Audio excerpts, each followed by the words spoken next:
All right, welcome to another edition of Buc What You Heard. My name is Gene. You can reach me at Super Heavyweight. Tonight, I'll be joined by Michael from Real Bucks Talk, and we're going to be discussing the aftermath of the draft. I'm excited about the draft, which really makes me excited about the upcoming football season. I think Tampa has really improved the team with the draft picks that they've made. I know a lot of people have had their comments about what they would have done, but I really feel like what Jason Licht was able to do was get potential starters, people that will be able to come right in and contribute to this team right away. And, in the past, I remember talking about the drafts of the past where players had a chance to sit back and then come in and help the team. But we live in such a microwave society that you need players. When you draft them, they'll be able to come in and actually contribute. Mike, welcome to the show. I'm not going to try to hog everything up. Like I said, I'm just so excited. I can't contain myself. Tell everybody about yourself and in your website, because it's great information out there. Yeah, I write for Real Bucks Talk. It's just a site that's everything about the Buccaneers. We try to give that inside look at what the Bucks are trying to do as far as personnel goes, whether it's the roster, what Jason Licht is trying to think or what he's trying to do next. So we try to give that inside look as far as what the team, what we think of the team's direction, just anything Buccaneers related, we have it covered. You can follow us at Real Bucks Talk, like our Facebook page at Real Bucks Talk, and going on the draft, I'm just really excited. I think it was a good draft, and I think the theme of the draft is versatility, and I think we added a lot of that, more speed, playmakers, guys that can play multiple positions. So I'm really excited in that part. Yeah, and without further ado, we're going to get started with the Buccaneers' first pick. A guy that we're both familiar with, a Florida native, actually a Tampa native, and that pick, Vernon Hargreaves. And let's get your insight on Vernon Hargreaves and the abilities that he has, and how will he fit into this defense, this Mike Smith defense. I think it's a great fit. I didn't like him at 9, but the fact that we were able to trade down, add that extra fourth, and pick up a playmaker in Hargreaves. I followed him at Florida. I'm a Gator fan, so I've seen a lot of Hargreaves. The guy can make plays. I'll just say that. He gets his hands on a lot of balls, and once he gets the ball in his hands, he can return them for touchdowns. He's very electric. And he's a press man corner, which I think is perfect for our defense. We're going to be playing an aggressive style, attacking. He can play outside or inside, which is good. Goes back to my point of versatility. So I think it's a great pick. He's only 20 years old, so he's got a lot of room to grow. I think he'll get better. I think the fact that he's going to be underneath Brent Grimes, who's a similar player, I think that's going to be great. He can learn from Grimes, and he can learn that way. He'll probably play mostly inside this year. I don't think they're going to start him right away. But I think as the year goes on, he's going to be a guy we can really count on. Yeah, that's great. And as far, for me, what my perspective on this, I thought it was a great pick.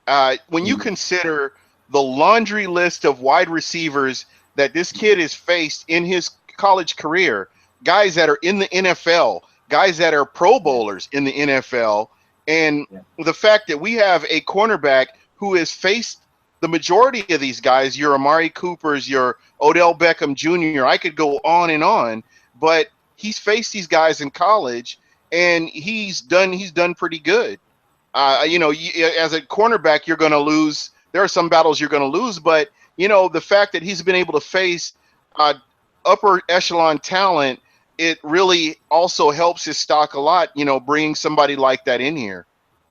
Right, absolutely. And, everyone was questioning his size. I mean, he's only 5'10", but he is thicker corner. He's 200 pounds, and he's got great athletic ability. I mean, the guy can jump 40 inches. He's great with his technique. He's very fundamentally sound, and he has great footwork. I mean, I think Mike Mayock from NFL Network, he was talking about his footwork. He's just real quick in his reaction to the ball. So, I mean, I don't think that's going to be an issue as many people think it is, especially learning from a guy like Brent Grimes, who's one of the best corners, and he's only 5'10". So I think that's not going to be an issue for Hargrave. Yeah, and he's very physical too. That's the one thing that I took away from watching him. And anything that I've heard about him that are negatives are coachable. Everything Right. is coachable. And the one, to go along with your when you talk about Jason Licht and versatility, you're also talking about players that want to get better. They want to improve their craft. They want to be the best at what they do. And when you draft players that want to be the best, and on top of that, they want to be in Tampa, that's half the battle right there. Once they can get out there and show what they can do, I mean, that's ideal. You have an ideal draft pick, a person that wants to be there. So, I'm and like I said, I just really excited about the picks that Tampa's made, and especially at number 9. And I really feel like he's going to really help this team for years to come. I think that it's a great pick. Yeah, I mean, So, I was just going to say one last thing on Hargraves. I mean, the guy, we could probably consider it a safe pick, but that's what you want in the first round. I mean, the guy has it all as far as he's got it from the head up, and I mean, he's mentally tough.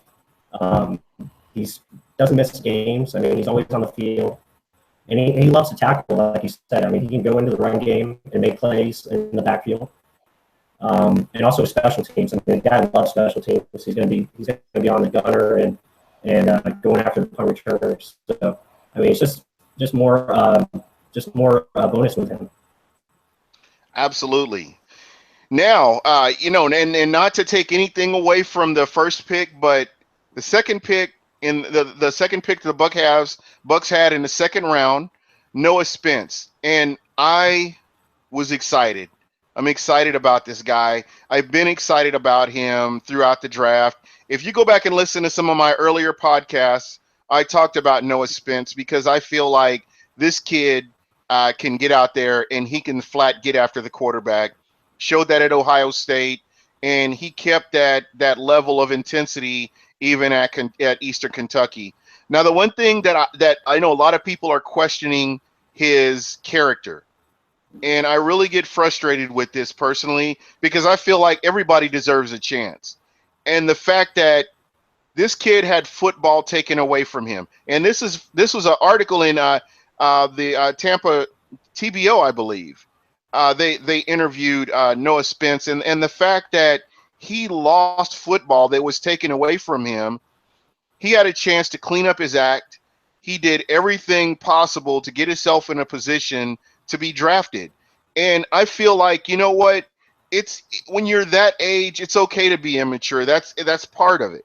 Those things happen. But he's learned from it, and he hasn't repeated the same mistakes. He's even gone so far as to send all 32 NFL teams copies of his drug test, just showing how sincere he really is about trying to play the game that he loves. And I'll go on to you, but he was a pick that I'm the most excited about, to be very honest. Yeah, I would agree. I mean, Noah Spence, he has a chip on his shoulder, and he's a guy that he messed up. I mean, obviously he made mistakes, but he's a young kid and he's going to learn. Jameis Winston said it best, I think, at the end of the season. He wanted guys with chips on their shoulders, guys that were, had something to play for. And Noah Spence definitely has something to prove, to the NFL. And I mean, as far as the skill set goes, the guy's the best pass rusher in the draft, plain and simple. He's got the rip and dip. He can move. He's got great hand technique. He's got inside move, outside move, great speed off the line. He's a poor man's Von Miller. I know that's extreme, but the guy can play. I mean, he's got elite talent and can be something special. I think if he keeps his head on his shoulders, I think he's going to be just fine. He's definitely motivated. So I think it's a great pick, and for Jason Light to know that he would be there in the second round, that's just a credit to their team and their staff. Just awesome job all the way around. Yeah, absolutely. And we know that Jason Light is really proving himself, especially with the vetting process. When you go all the way back to the Arizona Cardinals when they drafted Tyrann Mathieu, the Honey Badger, and we know what he went through, and he had football taken away from him, and you just cannot believe what a big part of the community he is and how important he is to the defense for the Arizona Cardinals. So my hat's off to Jason Light. It seems like he has a knack for grabbing personnel. And to me, that's very important in a general manager. There are a bunch of general managers out there, but very few of them have the ability to assess talent. I'll put it that way. Dave Gettleman is another guy that comes to mind. He's able to, okay, we don't need this guy. We can bring this guy in and, get the same productivity. So, or something similar. So I'm really happy to have this general manager for the Tampa Bay Buccaneers, and I love this pick.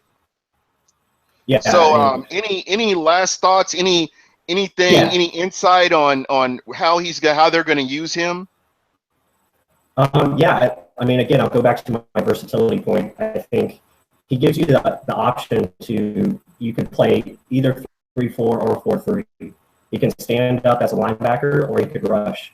So I think that gives us opportunity where you could put a line out there of Golston at left end. You could have Ayers on the right side, McCoy in the middle. Your outside linebackers could be Jack P. Smith and Noah Spence. And then you could play David and Quan Alexander in the middle. Talk about speed. I mean, you could do pretty much anything you wanted to do. You could blitz, the outside linebackers off the edge, have Quan and Levante playing coverage. So I just think it's another great pick. I think Spence, the guy that loves football. I think it's a home run. I mean, he's going to open up so much for Gerald McCoy. I wrote a post earlier tonight just saying McCoy, Gerald McCoy could have a career year this year. I think he could easily be up for discussion for a defensive player of the year. He's not going to see a lot of double teams just because of the threat of Noah Spence off the edge. You still have Jackie Smith and Howard Jones too, plus Robert Ayers. So the pass rush is definitely improved. I know they have to put it on the field, but I think with this scheme, how we're going to be aggressive, more blitzing, so it's going to be more creative in that way. And I think Noah can definitely help us there. Yeah, and a guy that we continue to kind of miss out on is Clinton McDonald, who will be 100% healthy, and I really expect big things from him as well. So yeah, this defense is going to be kind of exciting. I'm a defensive guy. I don't know about you, but growing up watching football, I've always loved the defensive end of the ball. I love the secondary. And, I love the pass rush. Those are the two big things that I love. Offense, offense is good, but just the chess match that a defensive coordinator has with the offensive coordinator. And, when you go back and look at game film and see how a team is schemed up, offense versus defense, I love that. To me, that's very exciting. The guys up in the booth coming down, hey, let's run this scheme or let's do this, that's the kind of thing I'm excited about. And I was really let down last season. I'm not going to beat a dead horse because we all know what last season was. But I really feel like it was very underwhelming, and there were a lot of opportunities that were missed.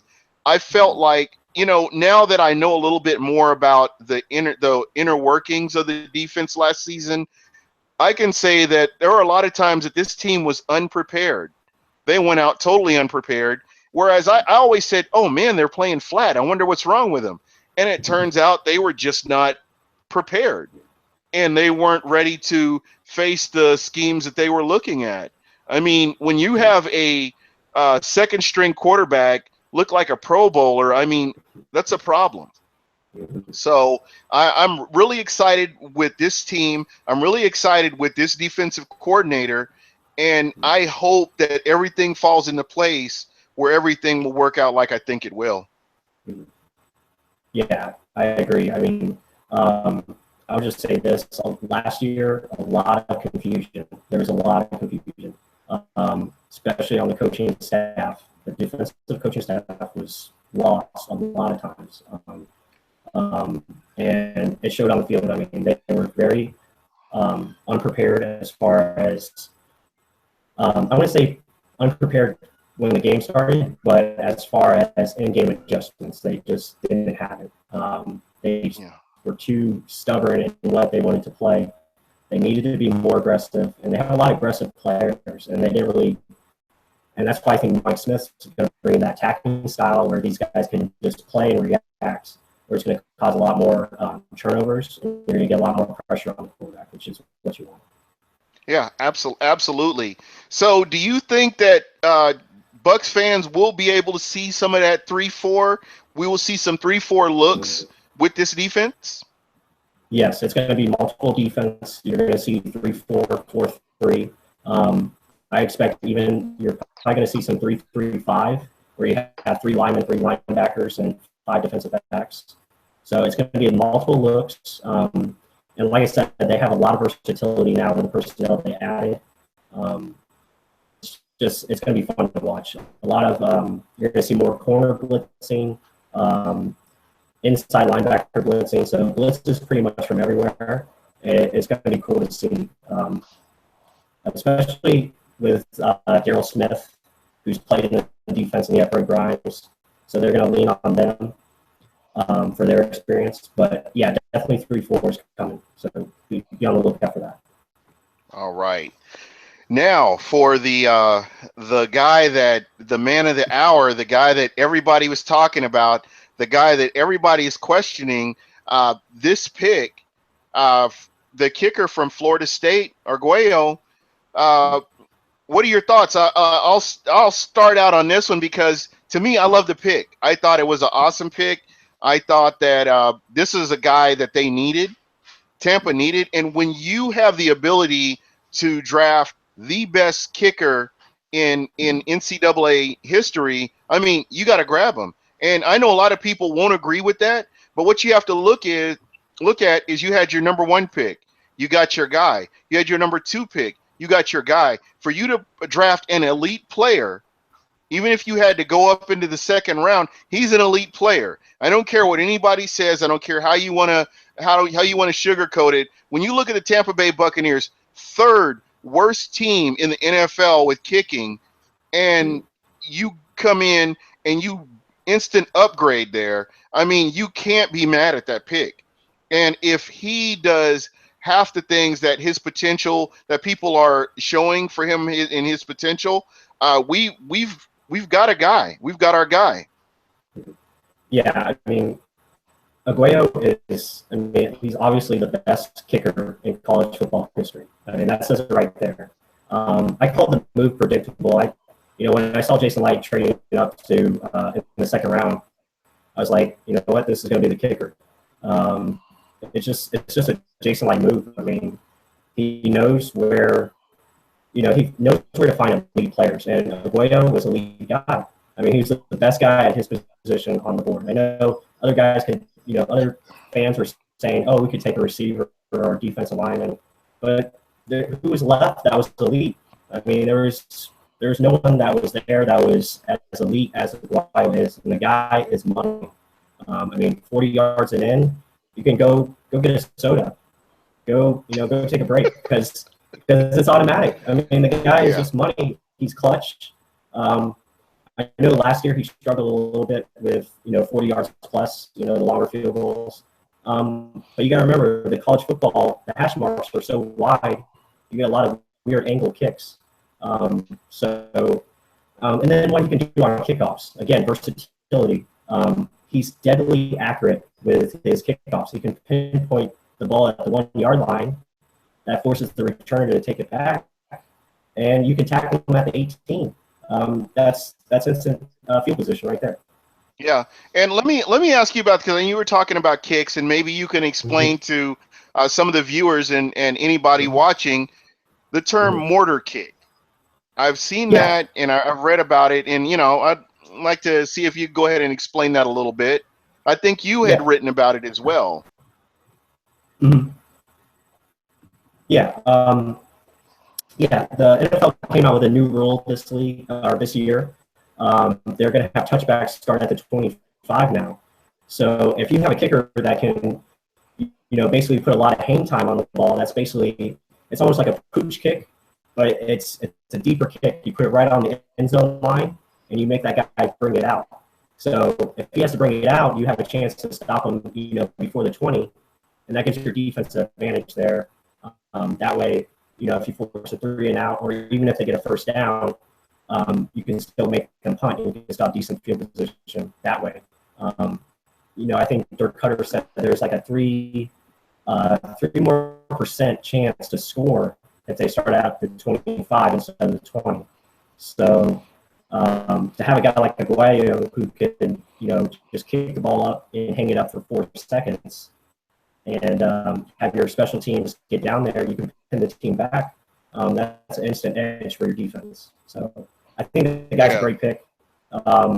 It's just another great pick by Jason White, I think. And people are bashing him, saying, why you trade up for a kicker? You know what? Kickers are important in the NFL. We lost 2 games last year due to kicking. yeah, Um, you gotta have kickers, and Jason White's been around 2 of the best, and Vinatieri from New England, and then also got I don't know how to pronounce his name, Ginstowski or Ginstock. I don't know how to say his last name, but I mean, those two are one of the best. They're the best kickers in the game, and to have that on your team now is a vital asset. right.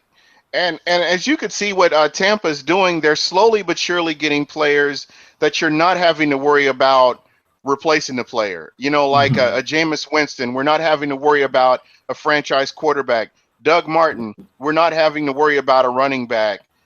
We do have Mike Evans. We do have Vincent Jackson. That's kind of shaky. The wide receiver position is kind of shaky because we're one injury away from being where we were last season.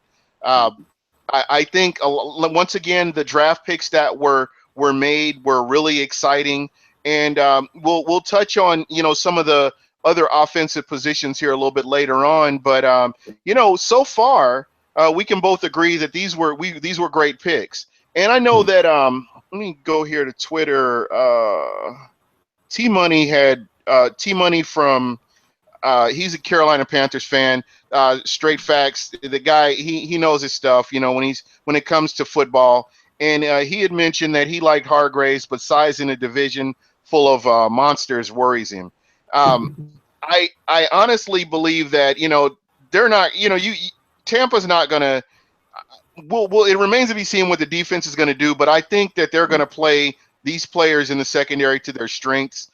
We won't see a lot of what we saw last year, where these guys are playing off and they can't cover a slant, and they're out of position. They're scared to make mistakes because they're worried about getting benched. We're going to see continuity, and you're going to see a lot more aggressiveness, and hopefully with the pass rush, it will definitely help the secondary in coverage, because if you're getting to the quarterback and you're putting pressure on the quarterback, then it's that 1,000, 2, 1,000, 3, 1,000. You can hold your receivers, but the longer a quarterback has, the less likely you have to cover him, and somebody's going to get open. So I'm hoping that the defense as a whole, everything is able to work together to where everybody will be helped out by these moves. Yeah, I read an article a couple days ago about the Bucs are just adding speed on the edges, and a lot of you look at their corner acquisitions. Every one of them has great short area speed, so they're really quick in that short area space where if someone's going to throw a slant, they can attack that ball and make plays on it. And then you look at our defensive ends. I mean, we got speed everywhere at defensive end, and with a guy like Gerald McCoy now, Clinton McDonald coming back, I mean, it's just going to open up everything. And especially, like I said earlier, we're going to be more aggressive, attacking style defense. So they're definitely going to emphasize putting pressure on the quarterback fast and as quickly as possible, get that ball out quick. And then you have the playmakers in the secondary that can jump on those routes and make plays. Again, it's going to be versatile. So they're going to mix up their coverages. So you're going to see, zone, man, off coverage, press man. So it's going to be a lot more different looks than getting the same look they had last year, where it's mostly cover two or they're playing man coverage. So it's going to be a lot more aggressive style. Yeah, absolutely. So as you're looking at this team, a lot of the players they've brought back, and I think this really shows that the ownership and Jason Light and the defensive coordinator Mike Smith like a lot of the players that Tampa had, and I don't want to seem disrespectful or anything like that, but I guess basically what they're saying is they weren't used right. And I don't know and that's kind of what the conclusion that I've come to, having seen, the turnover on the defensive side of the ball in the coaching staff, and bringing in people that are proven commodities in the defensive on the defensive side of the ball to kind of help this team. So I really feel like where they are right now is pretty positive, especially with the coaching. Mm-hmm. Yeah, there was a lot of issues. Like I said earlier, there was a lot of issues with the coaching staff as far as communication, and a lot of missed details as far as using, like you said, they weren't using the players right. People forget Altron Werner, he's a Pro Bowler. Jonathan Banks, the guy made plays in 2013 and 2014 when he was used correctly, and he was on the rise. You got to put these guys in where they succeed at, and that's playing bump and coverage, bump and run, and letting them make plays on the ball, be aggressive. And I think that's what you're going to see. Even Bradley McDougal, Chris Conti, our safeties, same thing. They can make plays, and I just think it's going to be a lot better. You got a lot more experience on the coaches staff. Jay Hayes, that defensive line, is going to be really good for this team. Mark Duffner, the linebacker coach, really experienced. He's been with Miami for a long time. And then our secondary coaches been Brent Maxey from Tennessee and John Hope from Chicago. So those guys, they know what they're talking about. And not saying the last staff didn't. I just felt there was a lot of miscommunication as far as with Lovey trying to take a little bit too much control at times. And I think that caused issues. Yeah, absolutely. So we talked about our third pick, and let's talk about our fourth pick. And if you could kind of give us a little bit of give us your observations on this pick. Yeah, I love Ryan Smith. I wrote about him early in March. The guy is just an outstanding kid. Loves the game of football. It's just, he's got all the intangibles, hardworking. He's got great physical tools, great speed, 4.4 speed, 40-inch vertical, big. He's got a good size. He's 6 foot, 190. The Bucs are probably going to play him start him out at safety, which I think makes sense. He's aggressive like Hargraves. He can tackle. He'll come up and hit you. Just a great pick. I really love him. Small school guy out of North Carolina Central. The interesting fact is he didn't play football until his senior year of high school. So he's still kind of raw in that aspect. But he didn't get looked at major colleges. He finally got an offer from North Carolina Central. He came in his freshman year only weighing 155. So now to be up at 190, 200 pounds, it just shows the work ethic, his dedication to football. Just an outstanding kid, and I can't say enough about him. I think he's going to be. I was just going to say I think he's going to be similar to Cohen Alexander. Yeah, and the one thing to kind of touch on what you're talking about, I really believe that this kid is versatile. He can play safety. He can play corner, or you can use him in kick returner. There is somewhere on this team where he's going to fit in. if if he lives up to where he was drafted at, I really believe that there is a position for him to start. So there again, you see the versatility that you mentioned, that Jason Light is looking for in these players that he's drafting. And we haven't even talked about it, the undrafted free agents. So just these picks so far are guys that could instantly contribute to the Tampa Bay Buccaneers. Now, the next guy that we drafted in round 5 was Caleb Bennett, and this is the guy from Nigeria. And when you talk about versatility, this guy can play.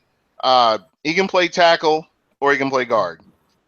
And there again, you have another guy that can fill a hole. He can fit into the rotation somewhere because he can play both sides. So I thought that was a really good pickup as well. Yeah, I agree. I didn't know much about him before the draft, but I heard some things. He was rated as a 3rd round player. So to get him in the 5th round, I thought that was just great value. Again, versatility is the big thing. He can come in, play either guard or tackle. He reminds me similar to Kevin Panfield, who we have on the team right now. Similar pick, great size, 6'5", 311. Physical in the run game. He needs to work on his pass protection. But I think he can be a guy that can develop. Probably won't play this year, but I think he could be definitely someone that could be in the starting lineup next season. Yeah. And he's one of those picks that you can plan for the future. This is how we'll use him in the future. So I look forward to seeing him in camp and see what he's able to do against some faster guys than what he's faced at UCLA. So I'm really excited about that pick.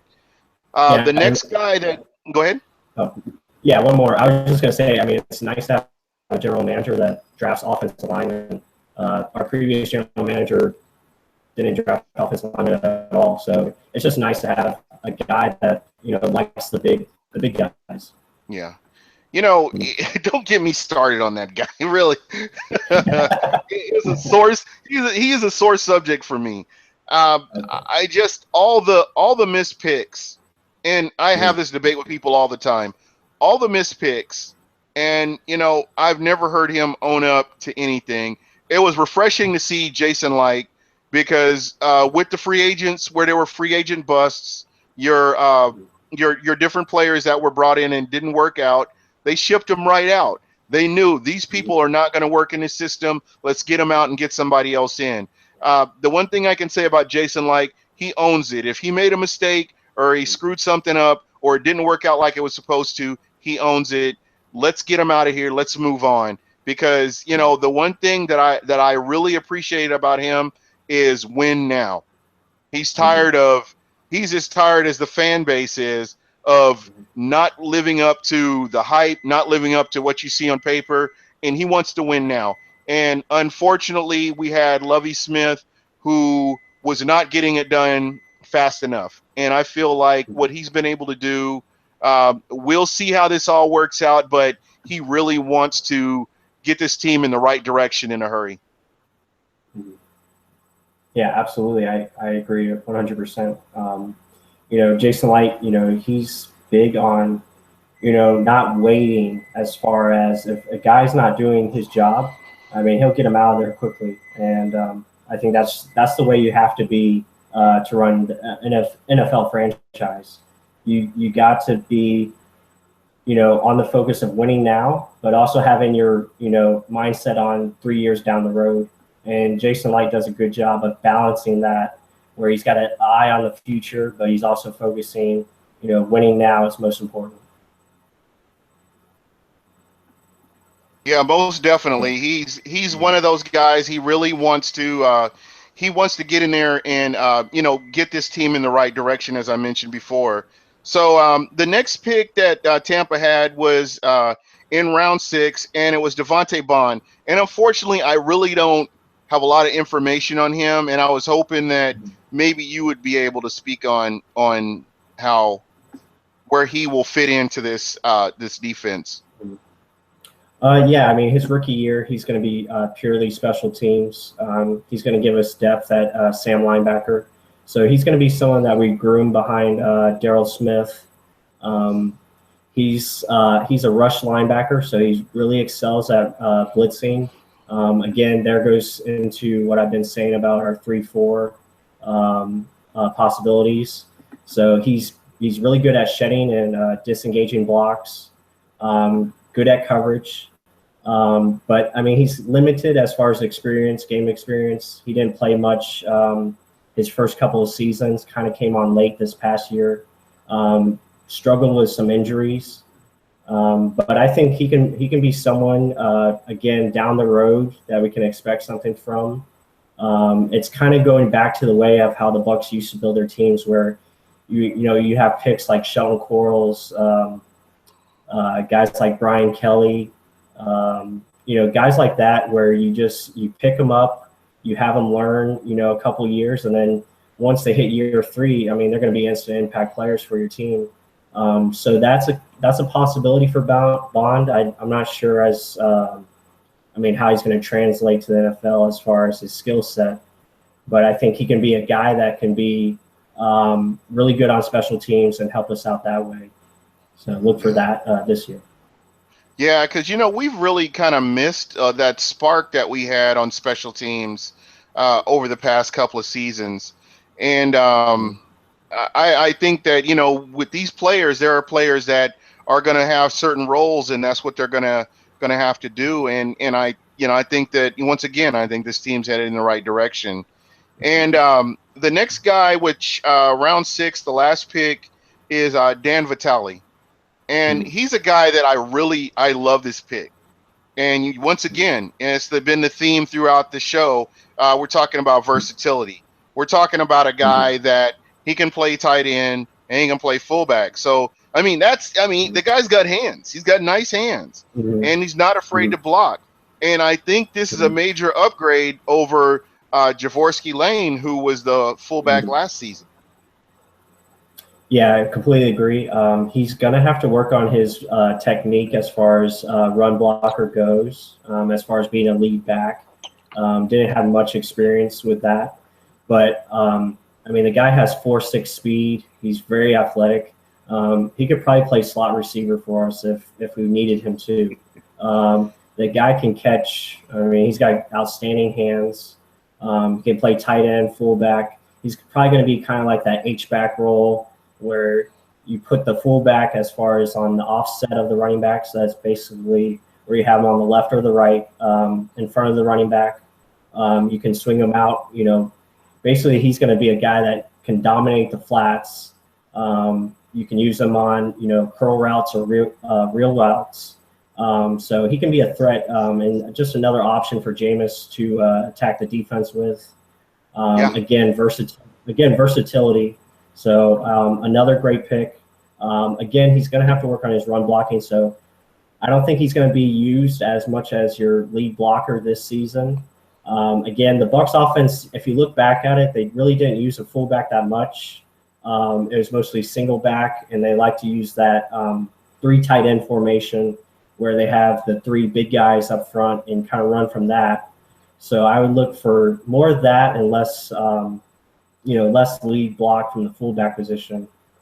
And they can use Vitale, more in that slot and really create those mismatches against the linebacker. So I think that's going to be something to look out for. Yeah, and I'm just excited that everybody is healthy so far. We've got Austin Seferian-Jenkins will be 100% healthy, which I'm excited about. You have Cameron Brate coming back, Doug Martin. There's just a lot of different players that we really didn't get to see what they're fully capable of doing last season because of injuries. So it'll be really exciting, and that's why I said at the beginning of the show, I can't wait for football season because everybody's healthy right now. Everybody's ready to go, and it's really exciting to look at this team and see what they could potentially do. And we're in a division right now, and once again, the bar is set with the Carolina Panthers. And our goal is to be that team that wins the NFC South, and gets to the playoffs. And I do believe that with the moves that we've made, and if they can clean up a lot of the mistakes and the inconsistencies that they had last year, this is a very competitive team. And I really do believe that there are going to be they're going to be a problem for a lot of the teams that they face in the NFL. Mm-hmm. Yeah, I mean, we got a lot of talent on this team. I mean, it seems like we've been saying that for the last couple of years, but I think Jason Light is putting the right pieces where you have your role players, you got your star players. It's just coming together. You can really see the start of building a team, and that's what your general manager is supposed to do. And yeah, going back to Austin Severian Jenkins, the guy's just had some bad luck. I don't think he gets a lot of criticism, because he's injured, but unfortunately, injuries do happen in the NFL, and I think you're going to expect. I see big things coming for him. He's a weapon, and I think Dirk Cutter knows how to use him now. And especially the offense now having a second year where it's continuity. They have the same offense, so I'm excited about that. See what Jameis can do as far as continuity with Dirk Cutter, and just the offensive players as a whole. I think everyone's going to be better on that end. It's very exciting to see. Yeah, most definitely. So, while we're talking about this, we have a little bit of time left. What are your thoughts? I mean, when you've looked at the schedule, and for me, I've looked at the schedule, and the one thing that I will say is every team in the NFL is not the same team they were the year before. And I don't know, maybe I'm wrong, maybe I'm being a homer at this point where I'm that hometown guy. As I really do believe that Tampa has a great opportunity to win some of these games that everybody's predicting that they won't win.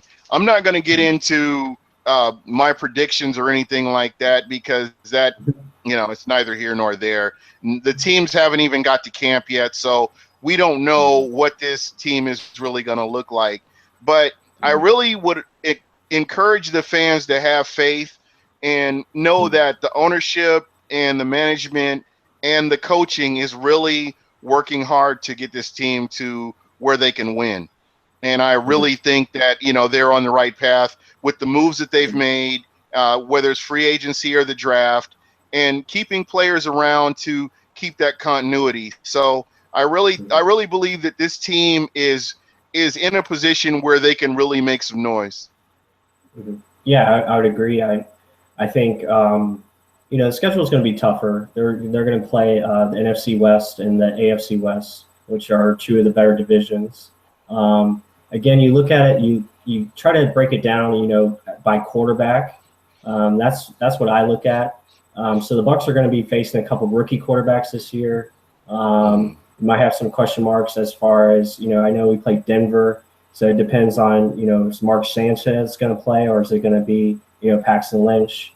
So you kind of look at it from that perspective. Again, you don't know who's going to be healthy that week. You don't know how the team's playing, or a lot of things can happen. It's any given Sunday. That's what I put it like.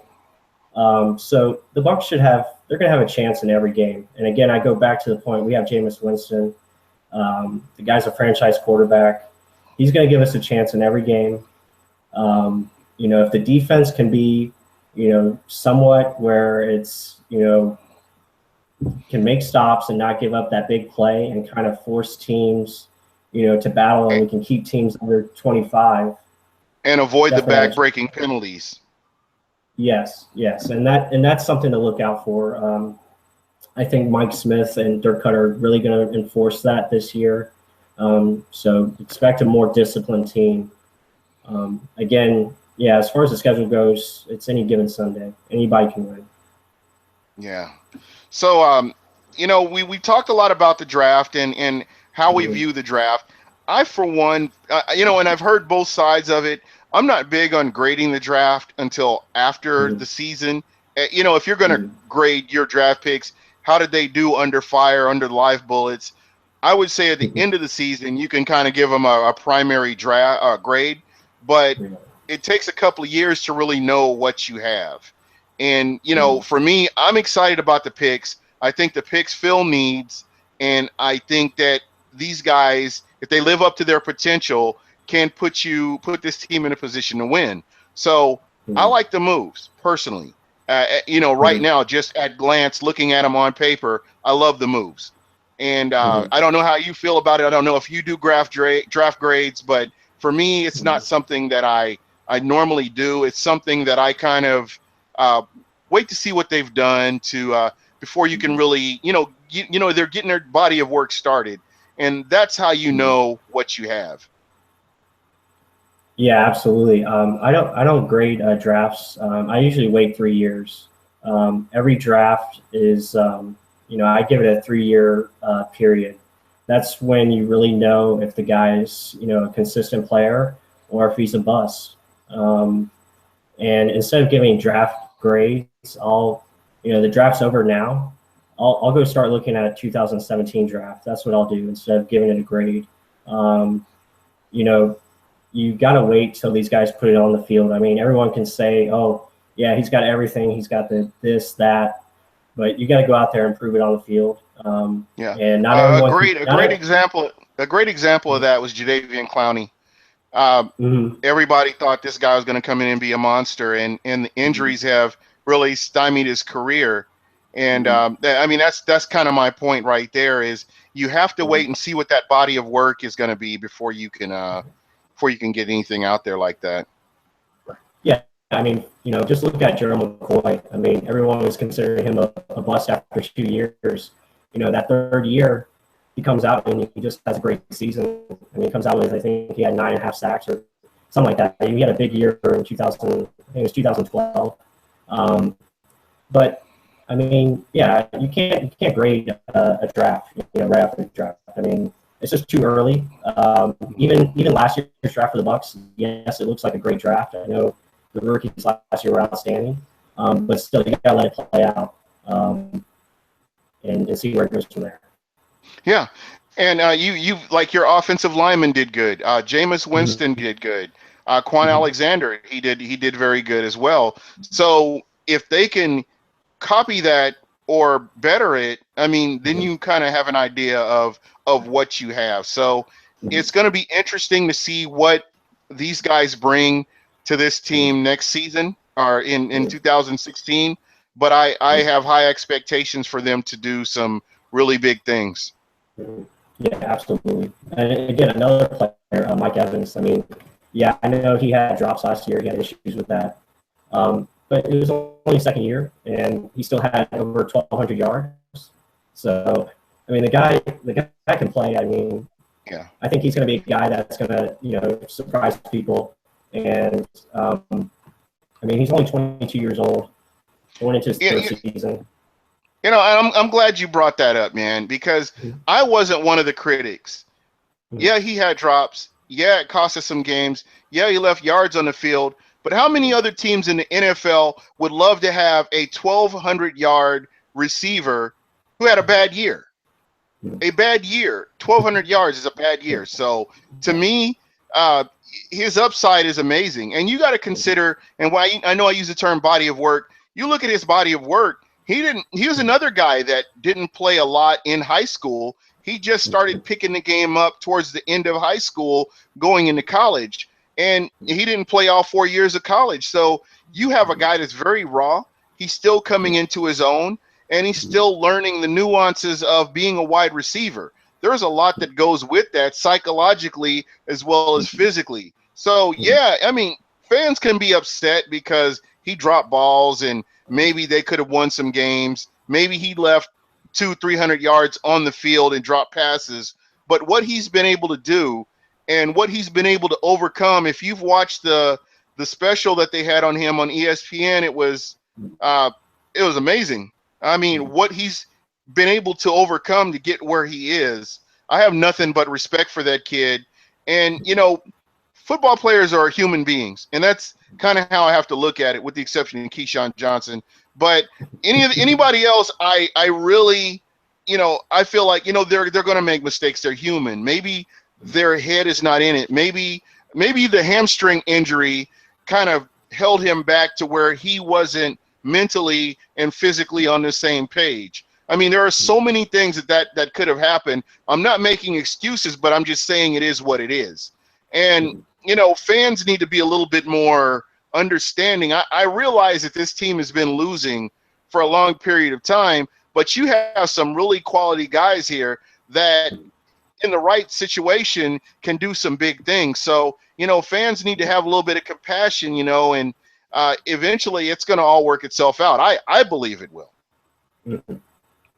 Yeah, I mean, going back on Evans, I mean, again, he's only 22, and now, with Jameis Winston and him getting together, they're working out a lot, building that chemistry. You look at games last year, you had, teams were obviously, scheming against Mike Evans because he's a great receiver. And there's certain coverages where you got to have that connection as far as quarterback and receiver, where you can place that ball where, Mike knows this is coming, Jameis can read that, and then you can put it, on the back shoulder or lead them, in a certain way. When you have that chemistry, those things can click, and it just makes everything easier as far as offense goes. So I think that's going to be a big thing this year to look for. Absolutely. And you saw that with Jameis and Cameron Brate. You saw that when healthy. You saw that with Jameis and Austin Seferian-Jenkins, where he had over 200 yards receiving before he was injured. And, I mean, these are guys that can make plays. These are guys that the rest of the NFL hasn't had a chance to see. But if you're a Bucs fan, you know about them and what they're capable of doing. So I really do believe that if this team can stay healthy and avoid the injury bug that they've, had to deal with over the past couple of seasons, I think this team, especially the offense, can do better than what it did last season, believe it or not. Yeah, I would agree. I mean, you bring back the same offensive line. You get an upgrade with DeMar Dotson in there at right tackle. You got your center, Joe Hawley. You got J.R. Sweezy now coming into the fold, aggressive run blocker. That's going to make a running game better. I think our backfield is loaded. I love Doug Martin and Charles Sims. That combination is it's lethal. And expect to see more Charles Sims this year. I think he's going to be utilized more as a receiver, more in the slot, because he just has that ability where he can make people miss and he can take it to the house. So I think the offense is going to be fine as far as putting points on the board because they have that continuity. If they can stay healthy, absolutely they can make plays and they're going to be dangerous. And you talk about Charles Sims. That's another guy that I'm guilty of trolling people because there are a lot of people that were irate that Tampa drafted him in the third round. And I wasn't. I was like, this guy has hands. He can catch out of the backfield and he can run. And some people can't see the forest from the trees. And for me, I was like, this is the guy right here. Wait and see. And then he got injured. And man, I got the business all season because he got injured. But when he came back, you could kind of see the potential of what he was capable of doing. And now nobody even talks about what round he was drafted in because of his ability to contribute to this team, whether it's in receiving or in the rushing game. So I really do believe that Jason Licht has been able to do a lot with what he's been, given. So, with the draft, what he's been able to do, I really like what this team, the foundation that this team has built. Yeah, again, I absolutely agree. I mean, look at Charles Sims, third round pick, but he's a role player on offense. I mean, he can come in and be that guy that, you can lean on. He's a change of pace back, can make plays in the passing game. It goes back to, Jason Licht talks about the Patriots a lot. You look at Kevin Falk. Kevin Falk for the Patriots was a big-time playmaker, and Charles Sims is kind of same mold where he can make plays on third down. And you got to have people like that. You got to have guys that can get you first downs, and that's critical. And we saw some huge plays from Charles Sims, catches out of the backfield, and he moved the ball down the field, and that's another facet that we haven't really even touched on. But I really believe that what we have right now with the Tampa Bay Buccaneers, this team will be very competitive, and we'll be working towards a moniker that Jason Licht has about winning now. And I really think that this team will win some games. Yeah, I couldn't agree more. Again, I can't stress enough how good Jason Licht is. I mean, the guy knows the stuff, and he's got a great staff around him. And Dirk Cutter, I think, is the right coach for this team right now. Again, I know I'm sounding biased, but just the way. Hey, this is a Buck show. This is a Buck show. I expect you to sound biased, okay? But yeah, be as biased as you want to be. But yeah, I mean, again, he's, like I said earlier, he's building the team. He's building it the way you're supposed to build a team. You get your star players, you get your impact players, and you get role players around them. And that's how you look at it from, you look at Charles Sims, Kevin Panfield, again, the guy we just drafted now, Caleb Beninock, Dan Vitelli. These guys, they fit a purpose. It's not about finding it's not finding the best players. It's about finding the right players. And that's what Jason Licht is doing. He's putting those pieces to the puzzle. And that's what it takes to win an NFL. Yeah. And, this is definitely the blueprint. And what you need right now is your general manager and your ownership to have faith in the head coach, have faith in his scheme, have faith in that defense to keep bringing players in. We've got Gerald McCoy. You've got Gerald McCoy signed. You've got a Levante David signed. These are players that are part of the foundation. Then you draft a Vernon Hargraves, who will eventually, if he lives up to his potential, will be a starter. So you can see where they're bringing pieces in. And once you have everything set up, and I don't want to forget about Quan Alexander, once you get these pieces in place, then you can bring in pieces to fill in, and they know their roles and they play accordingly. So I really hope this is the last time we talk about coaching. I hope we have our guy, and we can kind of move on from there. Right, exactly. Again, and you put up a great point about bringing in guys like McCoy and David and Quan. Those are going to be your impact players. But then it's about getting those right fits to build your depth. And that's what Jason Licht is doing. He's building this team where it's too deep. We can finally have a defensive line rotation this year, possibly, at defensive end. Now, they still have weaknesses. I'm still kind of questionable as far as the receiver depth, our defensive tackle position. I was surprised they didn't draft a defensive tackle in the draft. But, the roster's not set in stone. So they can definitely you can still pick up guys later in the offseason. That's what they did last year. You look at Gossler Charles and Joe Hawley, two great pickups. So there's still guys that we can shift around. So fans out there, don't panic. This is not the final roster. We can still add guys as far as the receiver position, defensive tackle. But we, those guys last year, Adam Humphries and Dante Dye, they still did a pretty good job for being rookies. You bring back Louis Murphy, hopefully he can be healthy. So it's still a win-win, I think. I look at it that way. Yeah, and we haven't even talked about Kenny Bell, who will be 100% healthy as well, our fifth-round pick from last year. This team, there's a lot of stuff going on, and I know there are going to be a lot of teams and a lot of fan bases that are going to overlook Tampa as an automatic win. And, I think that they're going to open a lot of eyes this year. I really believe that. I think Jameis Winston showing that he could come in and physically get himself in better condition than he did last year. He wants to win.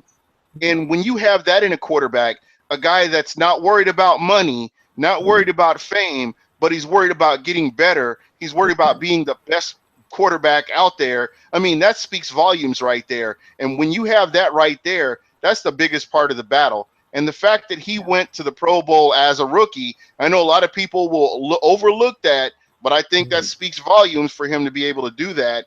And I expect more Pro Bowl visits, in the future. If he maintains this intensity, then this is exciting. This is something special to see. Yeah. Jeremy McCoy says he's MVP this year. I mean, I don't know if you saw the video I posted of Jeremy McCoy walking into one Buc, at 6:25 a.m. Jameis is already there. He's already at the building. So it shows his dedication. I can't say enough about the young man. Again, he's only 21 years old. To have a leader, to see how much he's matured. He's a great guy in the community. So, I mean, I just can't be more excited to have him on our team. Yeah, absolutely. Just the way he works, I mean, it's just outstanding. Yeah, and remember the game right after the Tennessee Titans game.